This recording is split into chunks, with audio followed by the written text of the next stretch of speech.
I Hey, am. Steve, Good to see you. how's it going? I'm real well. How you been? Not bad, not bad. Hanging in there. Thank you so much for doing this. I really appreciate it. I'll be back with with our posse. It's great to be I even wore a globe shirt for the with occasion. you. It's a little cool down here. I wore something. Yeah, no, thank you so much for joining us, and sorry for a little bit of delay. We had a little technical difficulties, but thanks to everybody joining in this discussion. Steve, I'm so happy. You're one of my hero journalists. So to be We started. joining us, I'm really honored. Don't you know? Um, Thank you. And yeah, so I also want to thank the New England SPJ chapter for hosting this. You guys are doing a great job. Uh, I just wrapped up watching the Netflix series, Steve. I'm sure you're hearing all about it. Yeah, hearing from a lot of old friends. It's real wonderful, wonderful place. And when I hear about God in a museum, I think two things. I think Rembrandt, I think Steve Kurkjian. Keep Rembrandt high up in that list.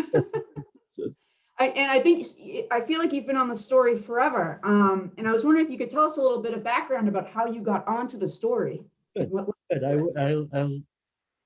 will. I can see it in my mind right now. I was in the newsroom at 135 Morrissey.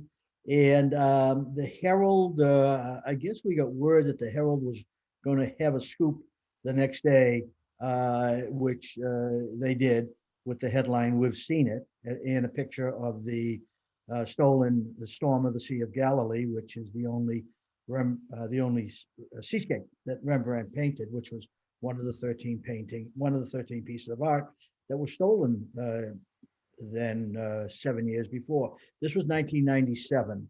And Sean Murphy was city editor. And he came by my desk and he said, "Steve, you got to help us out here." I was doing investigative reporting in the newsroom then, putting together small teams, or a lot by myself, working on in-depth stories. And you got to help us out, Steve. You must know someone. And I did. I knew a former trustee at the museum, and he said, "Yeah, the Herald has seen one of the paintings." And this was a big, big break for the Herald because nothing then had been seen after the theft. None of the 13 pieces had been seen.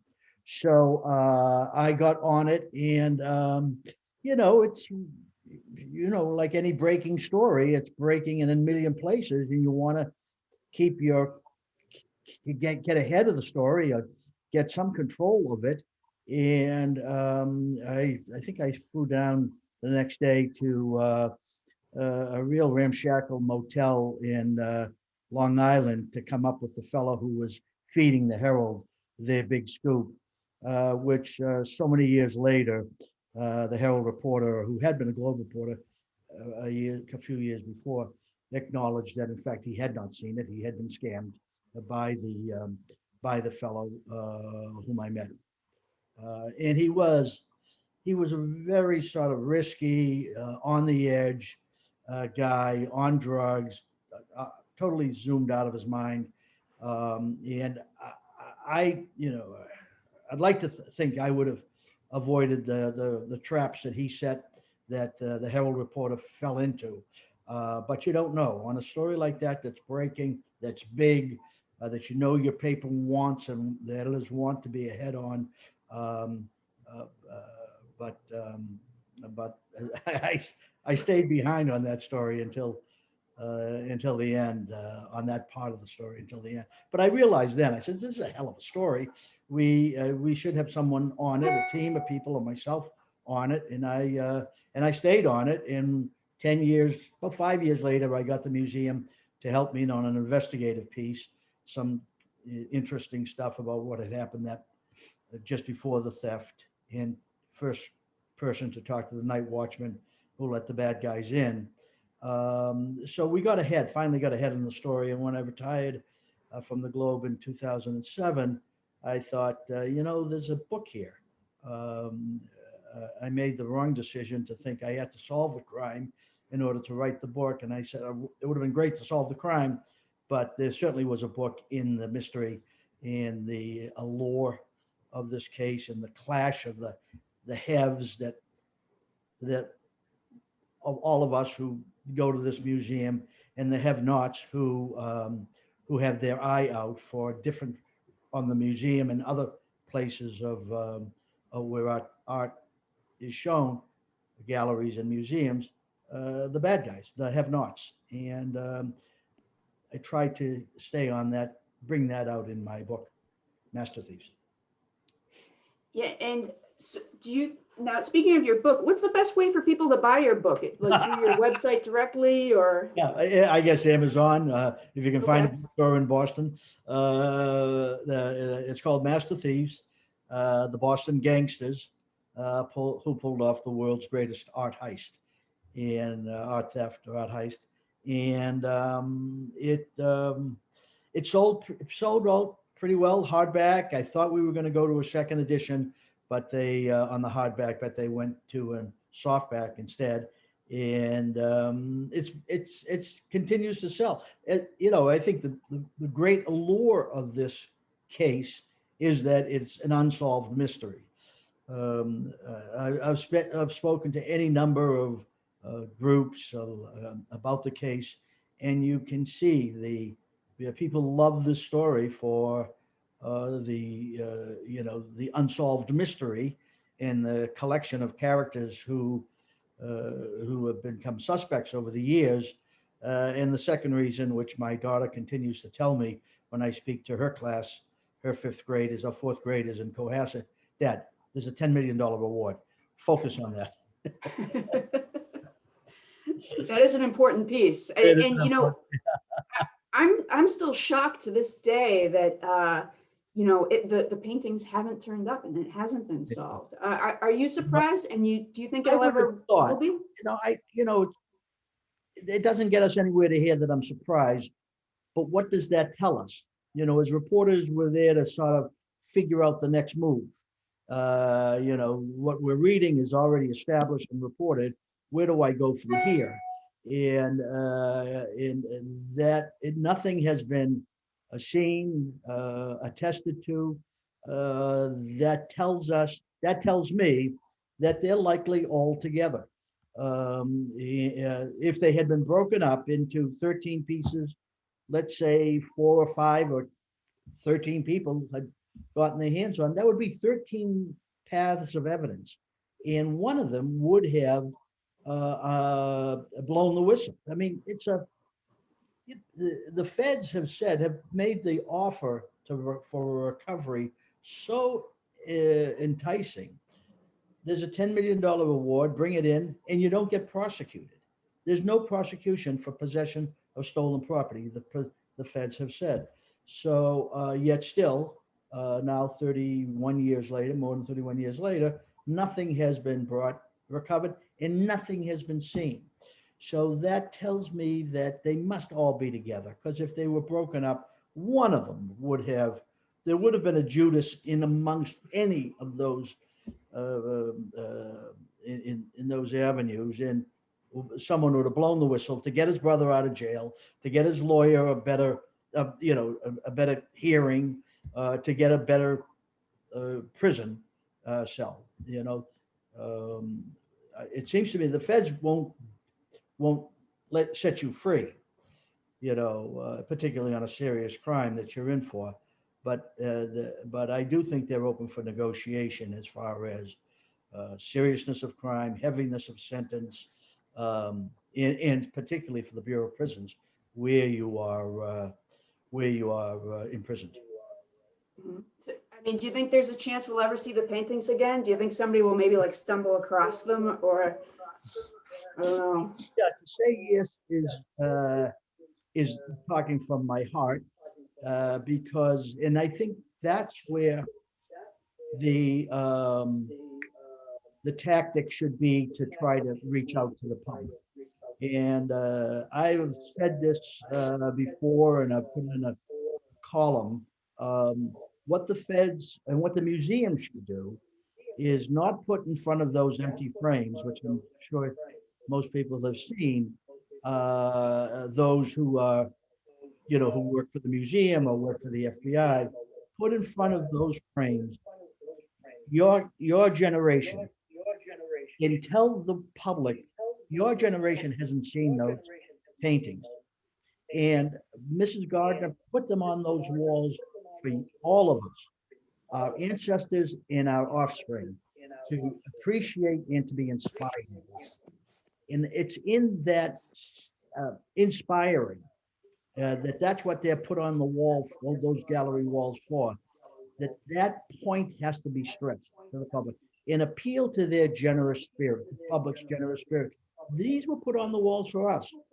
And I know that because my father would go to my father was a commercial artist, and he would go to the museum after his art school that he went to in the 30s, because he said I could get up close, I could see how the masterpiece was put together just by getting up so close. You can't do that at a regular museum.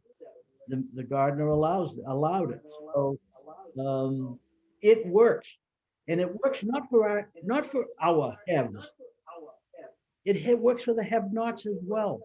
You don't know. We don't know where the next Michelangelo is coming from. It doesn't. It could be naturally from from any class of people. Any person can have that drop of iodine, which I figure is what gives artistic inspiration. And that drop of iodine could be in any of us, and it can be in your child. It can be in your homeless daughter or son, and that needs to be recognized and needs to be stressed to the public. And whom would I put in front of those frames? I would put Cardinal O'Malley, because he has a legacy of redemption. And I would also, when he was in town, I'd bring him back. I'd bring Mayor Walsh because of his being a recovering alcoholic. That is a terrific message to impart on the public, and to say that bring them back. No, we will restore them as best we can. Bring them back so the public, so your grandchildren can appreciate them. So that's and I think that's been missing. The Gardner Museum and its director and it's the director of security, Mr. Mori.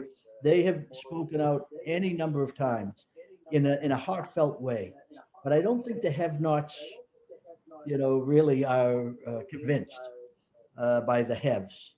It's something else that they would be convinced by, and I think Cardinal O'Malley and Mayor Walsh has the right message for them. I mean, in the summer of 2014, I was banging away at downstairs in my typewriter on my computer, my laptop, and I kept reading about your generation pouring buckets of ice over their head for the ALS research. You remember that? I did that, yeah. You did that. That summer, that effort earned $80 million in donations to the ALS Research Foundation. The previous summer, only $2 million. So just think, by using social media, can you get this message out? I mean, these paintings belong to the city and belong to the artwork, but particularly the city. These are our paintings. When Tom Brady lost his game shirt in the Super Bowl of 2018, there's torchlight parades. Somebody stole Tom Brady's jersey, and on my condo street in South Boston, there, kids are up and down. Get Tom Brady's jersey, get it back, get it back. These paintings are of the ages, and they have a point of inspiration to them. So I think that message needs to be reported. Well, hopefully the Netflix series will bring more attention to, and get more people, interested in the case. That's what I hope. I think so, Emily. I think so. I think that you and I know it. Anybody in Boston has heard of it. The Globe and the Herald have competed on the story, and it's covered every development. But you go beyond 128, and people saying, "What happened?" Yeah. Where's the Gardner? What? What is that? And I think Mike Barnicle's sons, Nick and Colin, the director, did a terrific job in exploring the in entertaining us, in calling our attention to it. I thought they could have done a little bit better with the art that's missing, the wonderment of the art that's missing, the art that, but that's a minor commentary. Mhm. And we have a question actually from Adam Sennett. He's asking, what do you think of the supposed FBI theory on the painting being passed down from a group of suspects? And Yeah, you've interviewed some of these guys. Do you think they yeah, did it? and everyone says, not me, not me. Okay. Yeah. But I heard somebody in the other town had something.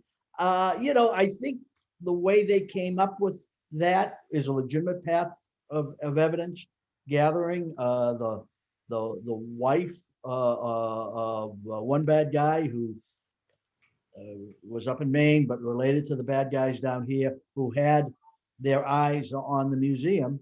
This fellow, names were never mentioned by the FBI, but this fellow was sick in 2004 and allegedly had access to the paintings. And his now widow, now late widow, she passed away, told the FBI. um, I think she had seen a reward of 5 million, then $5 million on a big poster going up to Maine. And she was down in her luck. And she called her husband's best friend, allegedly his best friend in Manchester, Connecticut, and said, I need money.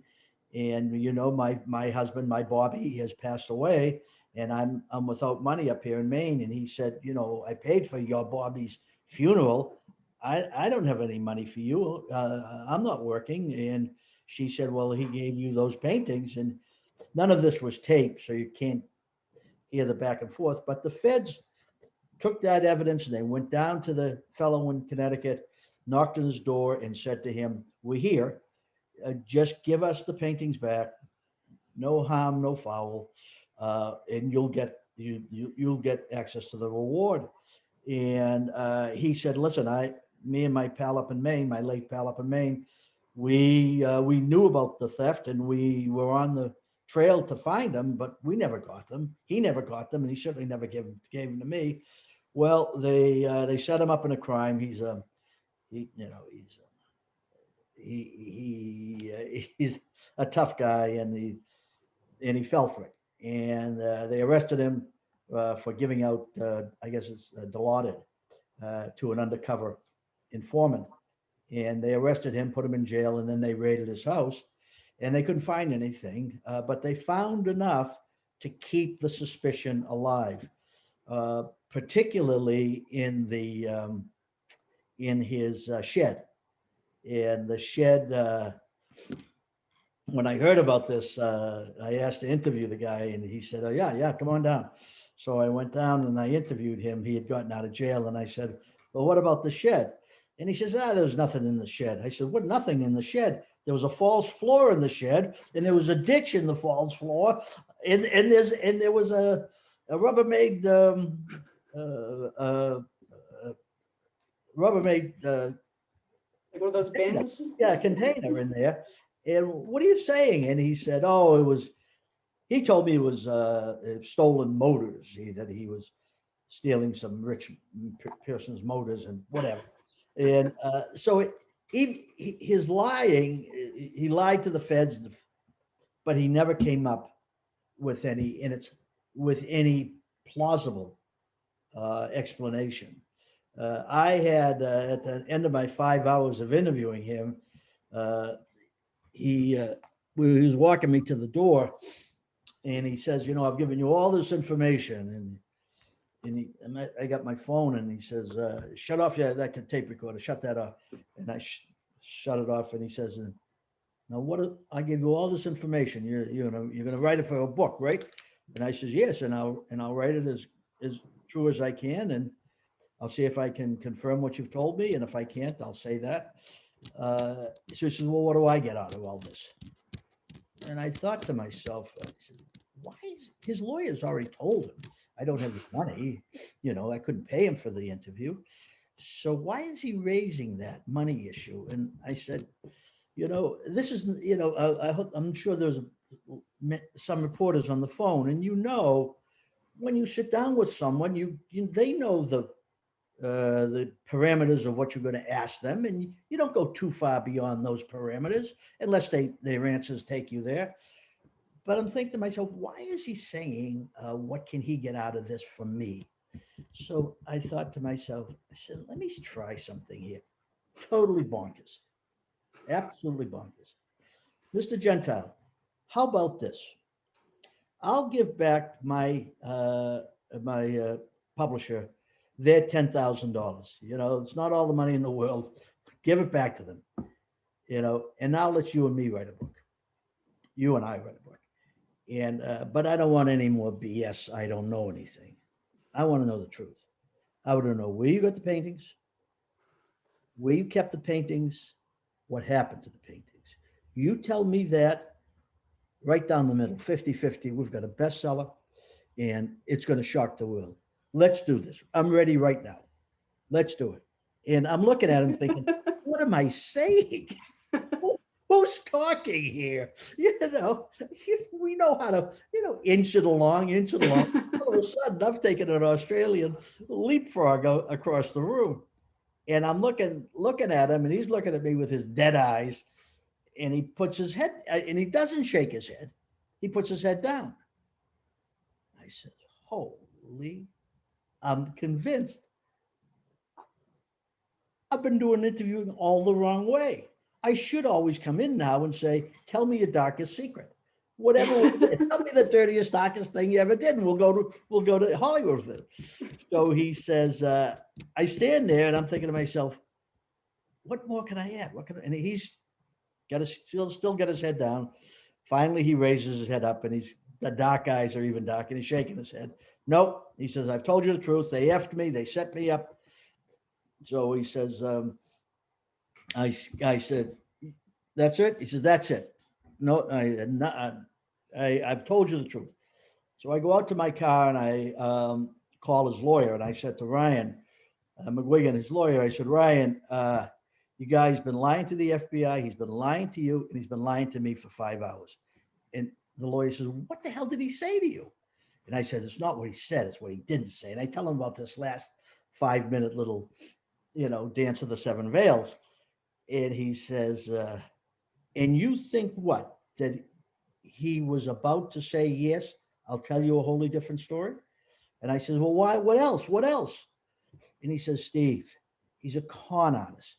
You're lucky he didn't say to you, yeah, that makes a lot of sense. How about this? If you give me $10,000, I will be able to do some more research, and then we'll meet. But I need some time and money to get going. And so he says, so Ryan says, now I know you wouldn't fall for that, Steve. You would never give anybody any money like that. I'm thinking, Jesus, what if he said that to me? I was pretty deep in the story, and I needed a eureka, and that sounded like a right eureka, but the opportunity never came, and he's still alive. And he had an interview with a local station, Bob Gentile, local station down there, and he continues to deny that he had any involvement in the case. But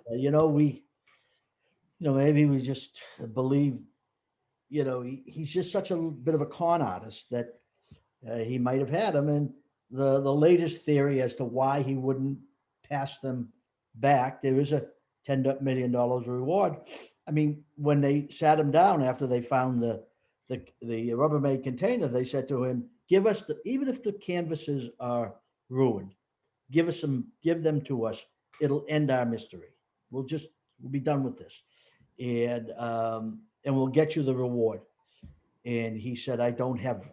Even as Shelley Murphy had a great story three years ago, that he was on his deathbed in a prison in, Arkansas, West Virginia, Gentile, when he was back in jail. I'll say 6 years ago now. And Ryan flew down there, and Bobby, if you tell us where anything is, give us a lead. We'll have you in your bed tomorrow, so you can, at home, so you can die in bed. And he said, and he started crying, according to Ryan.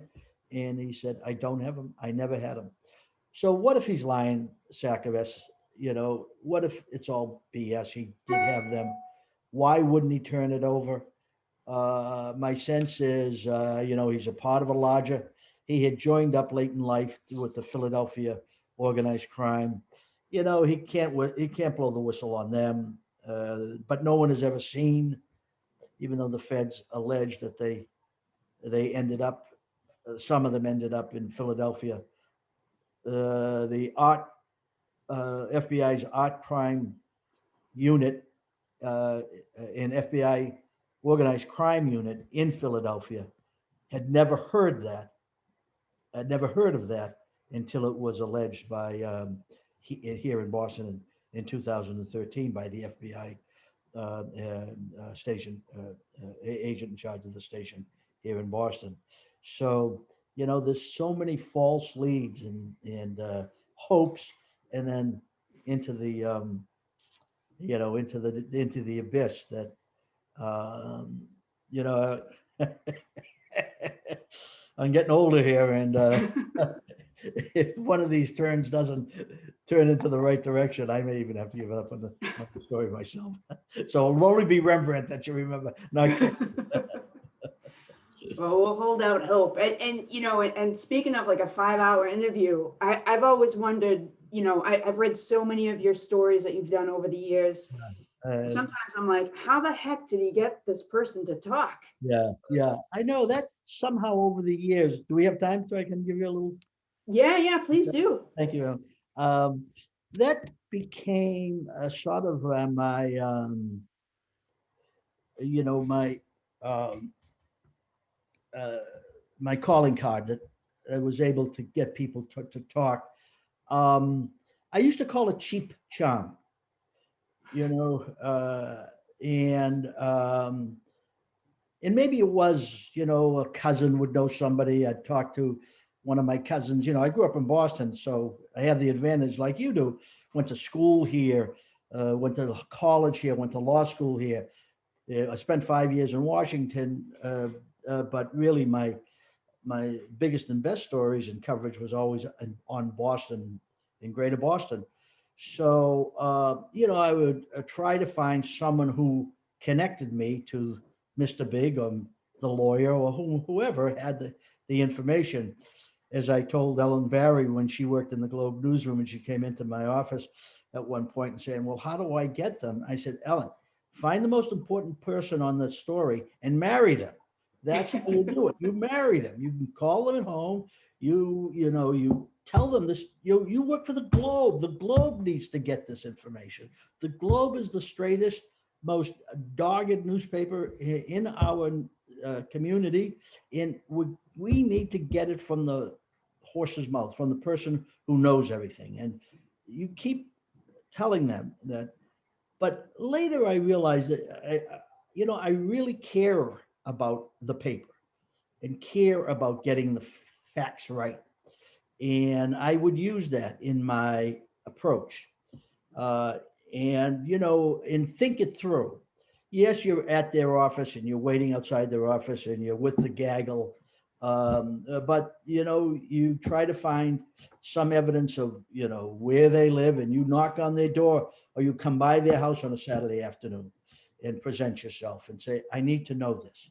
Or you write it down, 4 or 5 questions that go to the heart of the matter, that show not only your knowledge of the facts, but your jargon. It's so important to know the jargon of the field that you're working in, so that jargon is different doing a series on the MBTA than it would be doing a series on Partners Hospitals. But if you immerse yourself in that jargon, it's a little step ahead in trusting you. And as far as the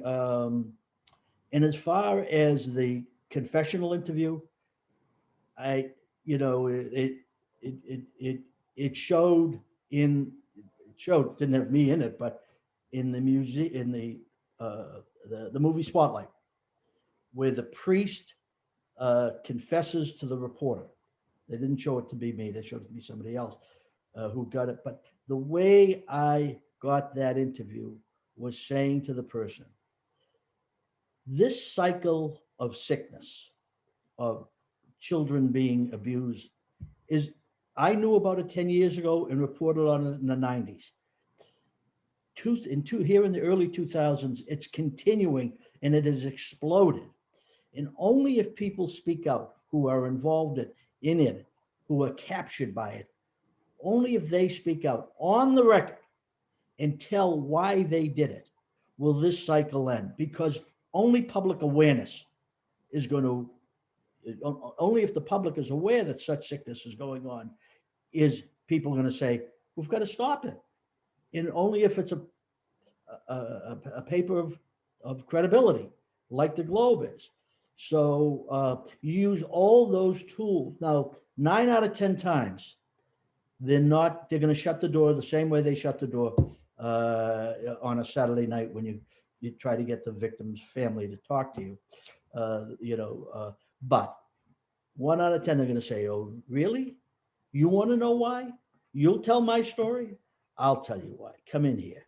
And that's what happened in that case. And it's that appealing to people's better angels, brighter side, generous side, in that we can make a difference. This instrument of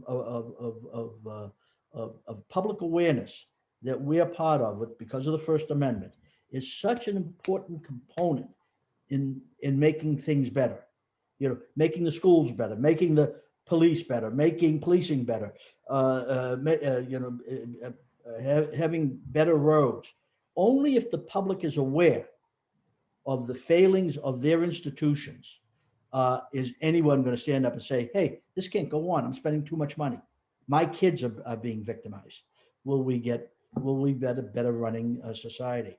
And I really do believe that. And I think it's both because I worked for the Globe.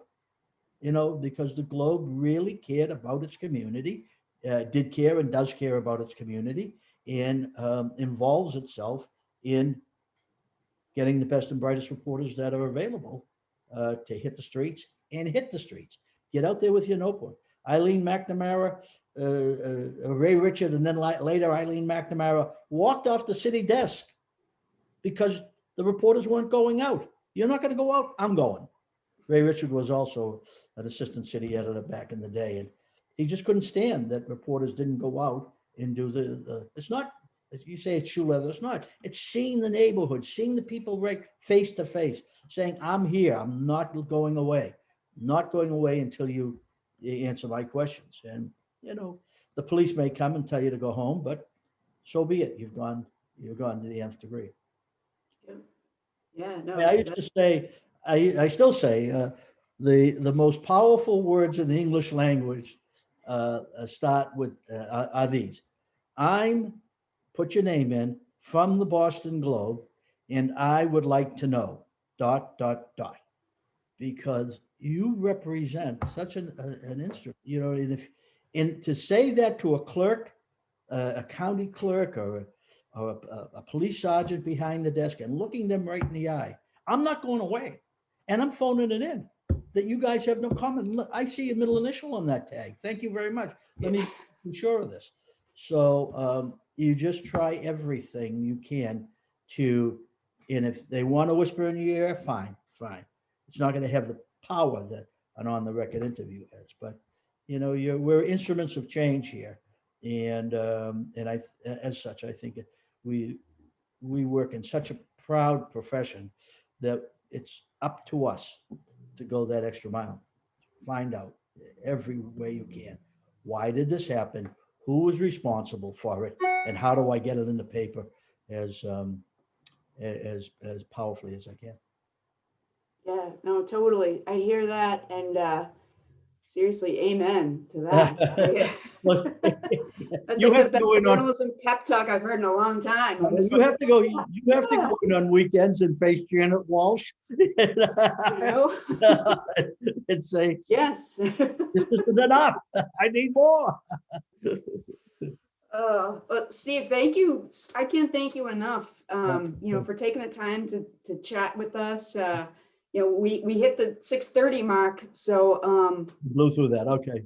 we're gonna wrap up, but Okay. thank you like so much. This has been really enlightening, and Great to everybody meet who you. participates in this discussion, thanks so much for watching, and make sure you buy Steve's book. And yeah, thank you to the My email address to any of you that want to email me any questions on it or ideas for stories, it's my full name @gmail.com. all right, excellent. Thank Hey, you. well, thanks everybody. Very good. Great to All right, see you, I'm gonna Emily. sign See you off. then.